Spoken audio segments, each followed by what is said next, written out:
सदर नून लीग नवाज शरीफ ने एक बार फिर बानी पीटीआई को निशाने पर रख लिया। मरी में लीगी रहनुमाओं के इजलास में खिताब में तंज किया कि पिछले 25 साल से बानी पीटीआई का रवैया रूठे बंधु वाला है। जेल में डालकर एसी निकलवाने की धमकियां दी गई, मगर वो इंतकाम लेने वाले नहीं हैं। ताना देने वालों को जमहूरियत को नुकसान पहुंचाया गया।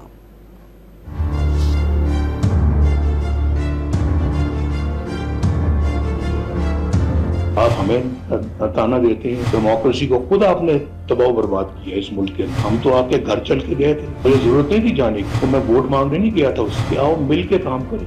लेकिन आप तो हमेशा एक रूठे हुए बंदे की तरह से शुरू से ही पिछले 25 साल से आपका ये रवैया है, मैं ये कर दूंगा, मैं वो कर दूंगा, तुम्हें जेल में डालूंगा, मैं तुम्हें नहीं छोड़ूंगा, नवाज शरीफ कमरे से मैं एयर कंडीशनर उतार लूंगा। अब तुम जेल में हो, मेरा तो कभी ध्यान भी नहीं किया तुम्हारे एयर कंडीशनर के, तुमने एक की बजाय 2 लगवा लो, मुझे कोई इतराज नहीं। ये बताएं वो क्या वजह थी कि उन्होंने एक अच्छे भले वज़ीर आज़म को, गवर्नमेंट को उखाड़ के बाहर फेंका। अदलिया ने उनका वेलकम किया, गले में हार पहनाया और कहा जी कि आपका इंतजार था, आप कहाँ थे, आपको तो पहले आना चाहिए था। और उस वज़ीर आज़म को गिरफ्तार कर लिया जिसने एटमी बटन पे अपना अंगूठा रखा था और दबाया था, यानी ये सिला दिया उस वज़ीर आज़म को।